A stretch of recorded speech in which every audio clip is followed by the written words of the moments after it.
Bonjour les amis, j'espère que vous allez très bien. Alors pour aujourd'hui, nous allons voir en profondeur ce que c'est que le théorème de la bijection, mais surtout comment est-ce que tu utilises cela en fait pour parler des réciproques. Donc pour avoir des informations comme le tableau d'évaluation, comme le sens, comme l'expression de la dérivée des fonctions réciproques. Comment on fait même en fait pour montrer qu'on a fait, pour montrer qu'une fonction réalise une bijection et comment est-ce qu'on fait pour trouver l'intervalle sur lequel on réalise cette bijection-là. Alors, lorsqu'on parle du théorème de la bijection, on a eu à utiliser ça par exemple. Si tu montres que f de x égale à 0 admet une unique solution, tu peux utiliser ce théorème pour montrer qu'il existe une unique solution et on l'a déjà fait. Mais on n'est pas là en fait plus loin. On n'a pas vu les propriétés, on n'a pas vu les caractéristiques et on n'a pas vu surtout comment est-ce que ça nous facilite la tâche pour construire par exemple une fonction f et sa réciproque f-1. Donc c'est en fait ça qu'on va tout simplement pour aujourd'hui. Comme l'expression, comment est-ce que tu fais pour déterminer l'expression de la réciproque, son tableau d'évaluation, comment est-ce que tu fais même pour tracer la courbe. Donc toutes ces informations, le théorème de la bijection en fait donne toutes ces informations et c'est ça qu'on va voir aujourd'hui. Comme d'habitude, pour t'expliquer cette notion, je te propose tout simplement un exercice. Un exercice en fait qu'on va résoudre au fur et à mesure, mais chaque fois pour répondre aux questions, comme d'habitude, il faudrait déjà connaître quel est le cours, quelle est la notion, quel est le théorème, quelle est la propriété que tu dois maîtriser et tu appliques tout simplement dans ton exercice. Alors pour commencer, on va d'abord lire notre exercice qui dit ceci. On dit soit la fonction définie par g de x égale à x moins 1 racine de x moins 1. Commençons par la première question. On nous demande de montrer que g réalise une bijection de 1 plus l'infini sur un intervalle f que l'on déterminera. Alors on a dit quoi? Lorsqu'on vous donne une question, la première des choses c'est comprendre. Je veux montrer que cette fonction s'il réalise une bijection sur l'intervalle en fait qu'on déterminera. Donc tu montres d'abord qu'elle réalise une bijection et ensuite tu détermines sur quel intervalle. Donc pour ce faire, on a dit par le théorème du jour ou la notion du jour, ça serait tout simplement le théorème de la... Ça c'est la notion du jour. Maintenant, pour utiliser ce théorème, la première chose, prenons le cas général, supposons que j'ai une fonction f. Donc si j'ai une fonction définie sur un intervalle i, un grand i, si ma fonction f est comment? On va juste éviter, on va dire continue. Donc le premier critère, si j'ai une fonction f qui est continue et strictement monotone,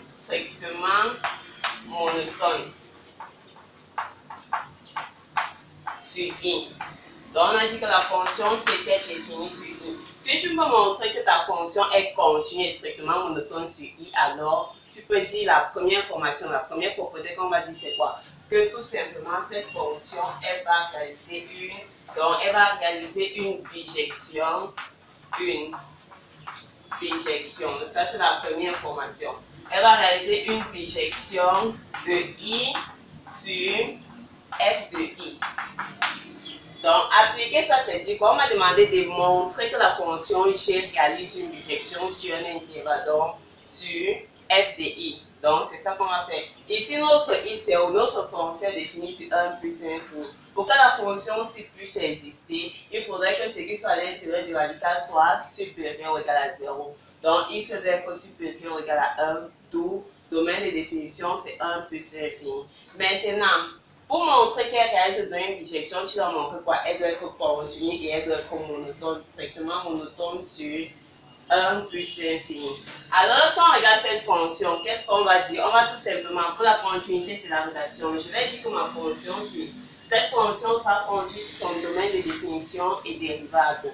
Donc, lorsqu'elle te dit strictement monotone, ça veut dire que est-ce que ta fonction est strictement croissante ou est-elle strictement décroissante? Et pour connaître le sens de variation d'une fonction, on utilise les dérivés. Donc, c'est pour ça que je vais dire que ma fonction sera continue et dérivable sur l'intervalle.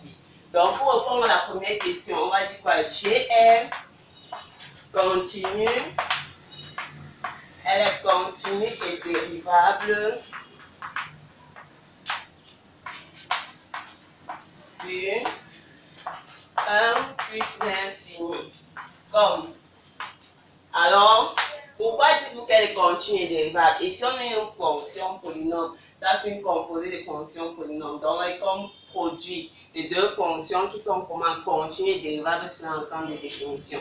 Comme les deux se sont définis ici, je vais dire que le produit c'est produit comme produit de fonction dérivable et continue sur l'ensemble de définitions. Donc, vous vous occupez de la rédaction. Maintenant, quand tu as fait ça, j'ai besoin de quoi? La dérivée pour connaître le sens de relation de la fonction aussi. Donc, si je dis, on aura quoi? Je dérive ma fonction comme c'est un produit. Lorsqu'on a la dérivée de u fois v, c'est dérivée de ceci fois ceci. Or, la dérivée de x moins 1, c'est 1. Donc, fois ceci, ça va nous faire racine de x moins 1. Ensuite, la dérivée de ceci fois ceci, donc plus dérivée. Donc, ceci fois la dérivée. Or, la dérivée des racines de u de x, c'est quoi? La dérivée de ce qui est à l'intérieur. Or, ceci, c'est 1 sur 2 racine de x moins 1. Possédant x moins 1, racine de x moins 1, je peux simplifier ceci en faisant quoi? En remarquant que ceci, je peux encore écrire racine de x moins 1 plus, je peux écrire ici racine de x moins 1 au carré. On a dit quoi? Racine de a au carré, c'est tout simplement a. Donc, si j'ai x moins 1, je peux écrire racine de x moins 1 au carré. Le carré va rester la racine. J'ai créé le carré tout simplement parce que je vais en fait simplifier la racine qui est ici en bas. En faisant ça, 1 va sauter avec celui-ci. Donc, il y aura quoi à la fin? Il y aura tout simplement racine de x moins 1 plus 1 demi de racine de x moins 1. Donc, j'aurai à la fin 1 plus 1 demi. Donc, 3 demi de racine de x moins 1. Voilà notre dérivée. Alors, comme on remarque, si je prends, on va dire quoi? Pour tout x appartenant à 1 plus l'infini, votre dérivée est comment? Elle est positive. Donc, votre dérivée est positive. Parce que quoi? Si elle prend 1, 0, lorsqu'on prend la valeur plus grande, ceci est positif. Donc, notre dérivée est positive. On va dire quoi? Donc, notre fonction. Lorsque la dérivée est positive, ça veut dire que la fonction est croissante. Donc, notre fonction qui est tout simplement g est croissante. Donc, on va dire strictement croissante. Elle est croissante. Alors, j'ai montré quoi? J'ai montré que ma fonction était continue, qu'elle était strictement monotone. Donc, ma fonction est croissante. Elle n'a qu'un seul sens de variation. Donc, comme j'ai pu montrer les deux, on a dit quoi? Si f est continue, strictement monotone, je conclus qu'elle réalise une bijection. Donc, ayant montré qu'elle était continue et strictement croissante, donc monotone, je vais dire quoi? La conclusion serait tout simplement dire que, en conclusion, on dit que notre G va donc réaliser une bijection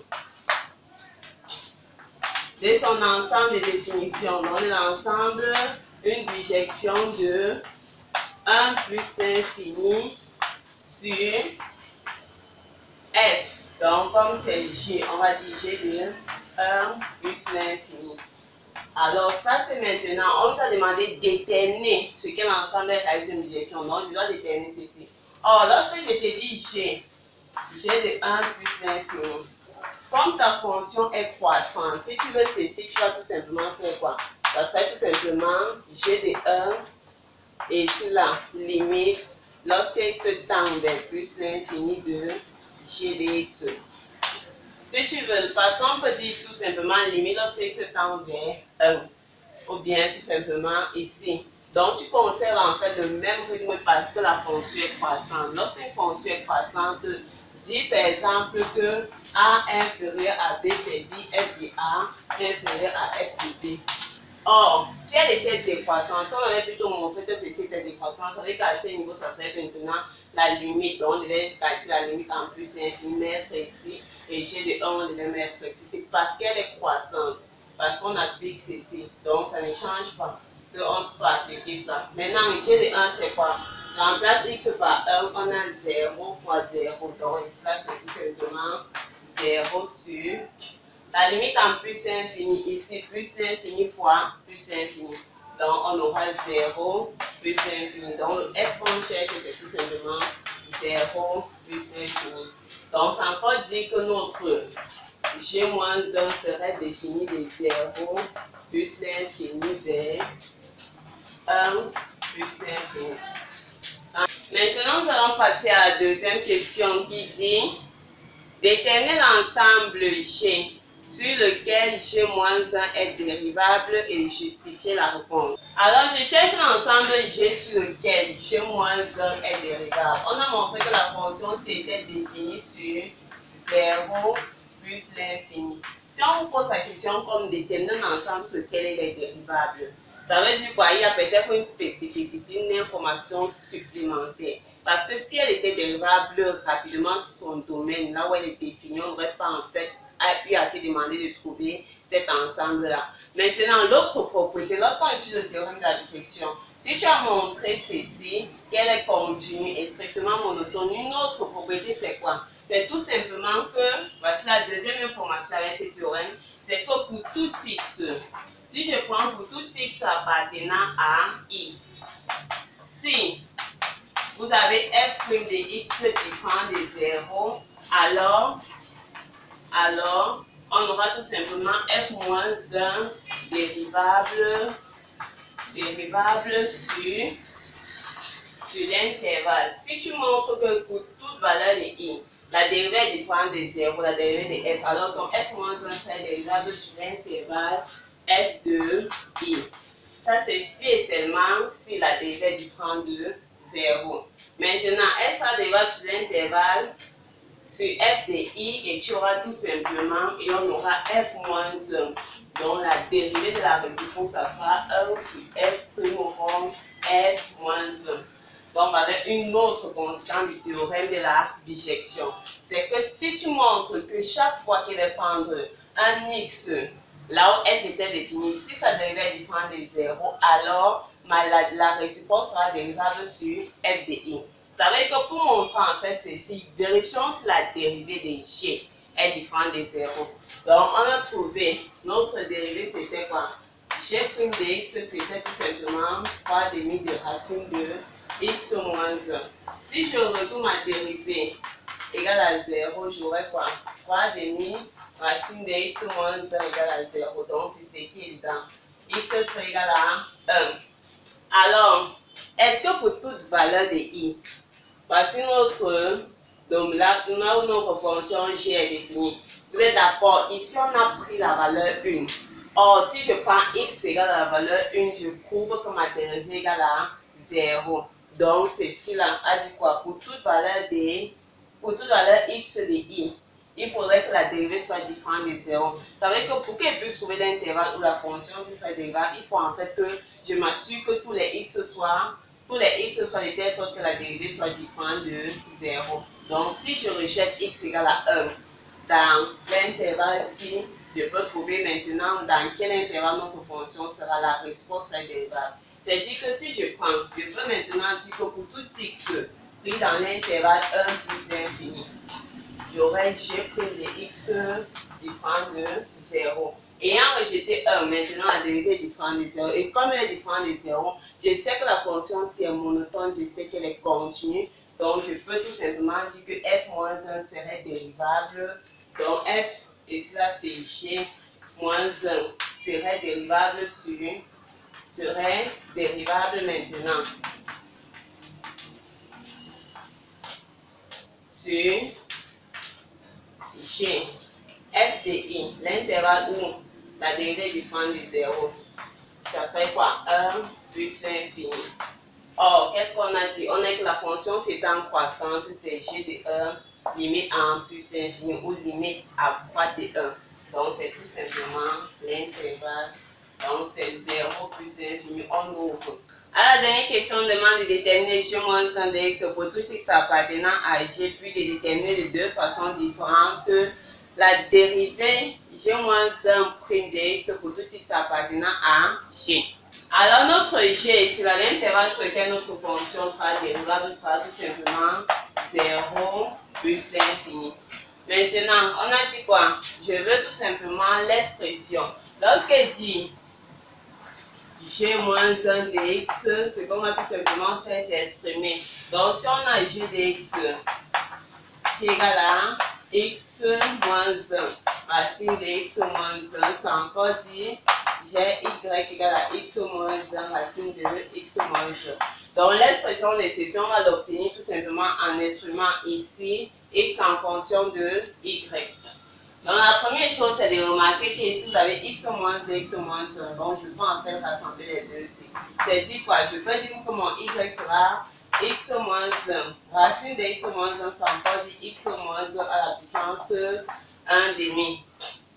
À la puissance 1 demi. Pour retirer la racine, qu'est-ce qu'on fait? Si je lève au carré, en élevant ceci au carré, vous avez 2 sur 2, c'est 1. Donc c'est encore écrit, c'est encore dit x moins 1 à la puissance 1 demi. Vous avez a une puissance 1. A une puissance 1 demi. Donc ça encore dit que j'ai x moins 1 à la puissance 3 demi. Donc voilà notre y. X moins 1 à la puissance 3 demi. Je vais x fois sur y. Donc qu'est-ce que je fais? Pour retirer la puissance 3 demi, vous êtes d'accord que si on multiplie par 2 tiers, ici également je multiplie par 2 tiers. Donc quand on aurait quoi? Y à la puissance 2 tiers serait tout simplement égal à quoi? Le 2, ça serait la puissance 6 fois ceci. Donc on a 3 demi fois 2 tiers. Simplification, il reste 1. Donc ici ça serait x moins 1.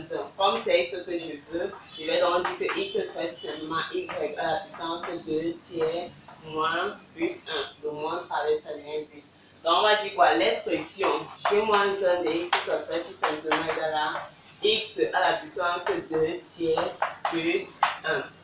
Pour tout x rond, pour tout x appartenant à g à l'intervalle 0 plus infini. Maintenant, on nous a demandé de déterminer en fait la dérivée de notre réciproque de deux façons différentes. La première méthode à utiliser, tout simplement, on va utiliser l'expression. Comme on a l'expression de g moins 1 de x, on a tout simplement qu'à dériver l'expression aussi. C'est-à-dire quoi? Je vais dériver g moins 1 de x, je vais la dérivée de ceci. Donc, ça sera tout simplement la dérivée de x à la puissance 2 tiers plus 1.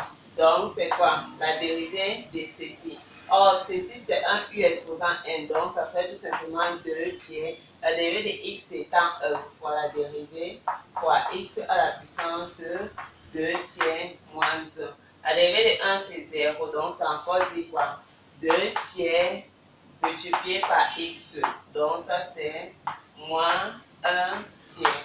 Donc, voilà la dérivée. Pour tout x appartenant à 0 plus infini, voici la dérivée en utilisant la première méthode. J'utilise l'expression de ma fonction, de la réciproque. La première méthode, j'utilise ceci. Maintenant, une autre méthode, qu'est-ce qu'on a dit? On a dit que l'une des propriétés, donc des conséquences du théorème de la bijection, c'est quoi?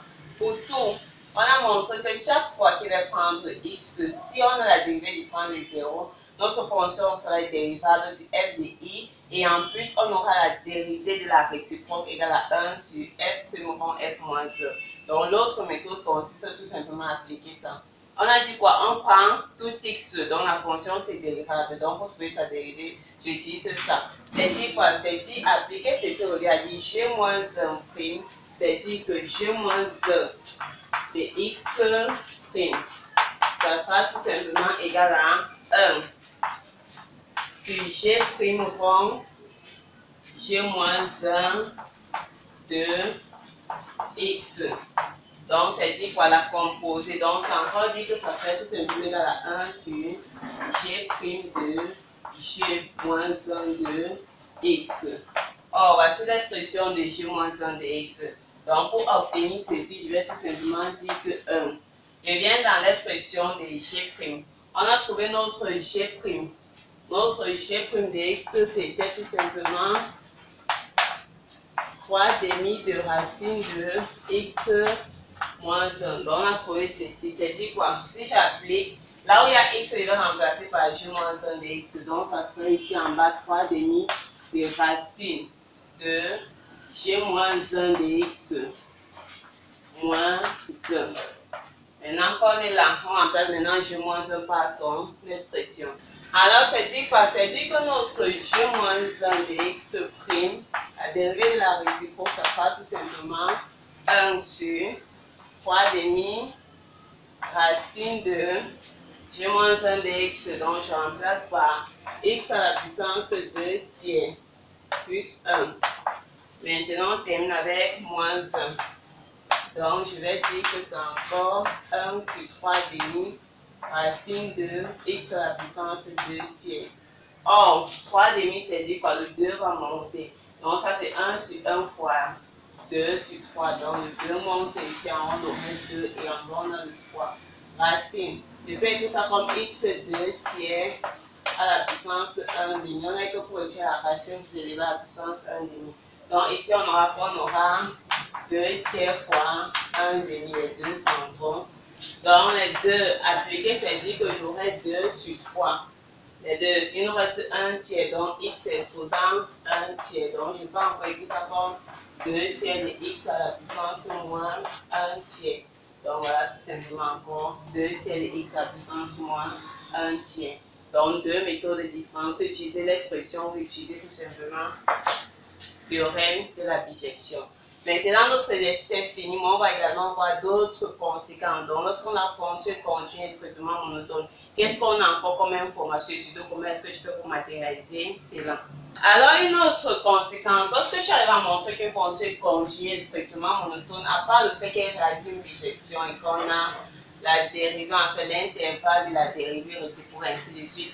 Une autre information, c'est que la fonction et sa réciproque ont le même sens de variation. Donc, ils sont tous deux continus. Comme f est continu, f' sera également continu. C'est-à-dire que si je veux, par exemple, le tableau de variation, si j'établis le tableau de variation de celui-ci-là, on a dit quoi? On a montré que on étudie sur 1 plus l'infini. On a calculé la dérivée était tout simplement positive. Donc la fonction est croissante. Maintenant, on va faire le tableau en bas des variations de sa réciproque. Maintenant, la réciproque, c'est sur quoi? C'est sur 0 plus l'infini. La dérivée. On a dit quoi? Même sens de variation. Ça veut dire que comme la fonction est croissante, la réciproque sera tout simplement également croissante. Donc, on va dire g moins 1 de x. Et si on prend de quoi? De 0 jusqu'à plus l'infini. Maintenant, ici, on va tout simplement croire que de 1 vers plus l'infini. Donc, regardez bien. Et croire de 0 jusqu'à plus infini, c'est ce qui va se déplacer de 1 jusqu'à plus infini. N'oubliez pas qu'on a que ceci défini de 0 plus vers 1 plus infini. Celui-ci est défini de 1 plus infini vers 0 plus infini. Donc, voilà une autre information pour pouvoir avoir le tableau de variation d'une fonction et de sa réciproque, même sans de variation. Continuez tous les deux. Maintenant, la dernière information, c'est que si vous avez les courbes, pour trouver en fait, si tu as la courbe de G, tu veux trouver la courbe de G moins 1, tu fais tout simplement la symétrie par rapport à la bisectrice. Ça veut dire quoi? La bisectrice, c'est dit tout simplement la première bisectrice, la droite d'équation Y. La droite d'équation Y égale à X. Donc, supposons qu'on trace notre G, c'est quelque chose comme ça. La courbe de G. On te demande de déterminer la courbe de G-1, sa réciproque. Première chose, tu traces la bisectrice. Ça, c'est 1. La droite d'équation x égale à y, la première bisectrice. Tu la traces d'abord comme ceci. Dès que tu vas finir de tracer ta première bisectrice, tu vas faire la symétrie de ta courbe par rapport à ta première bisectrice. Tu vas te donner en fait la courbe de la réciproque. Donc, si je prends un point là, je trouve son image là. Je prends un point là, je trouve son image là quelque part. Donc, la courbe, la réciproque sera quelque chose comme ceci. Donc, l'image des points par rapport à la première bisectrice. Donc, ceci, ça sera tout simplement CD G-1. Donc, voilà d'autres informations comme ce terrain de la bijection. Si vous voulez tracer une fonction, ça réciproque, vous allez connaître tout ceci.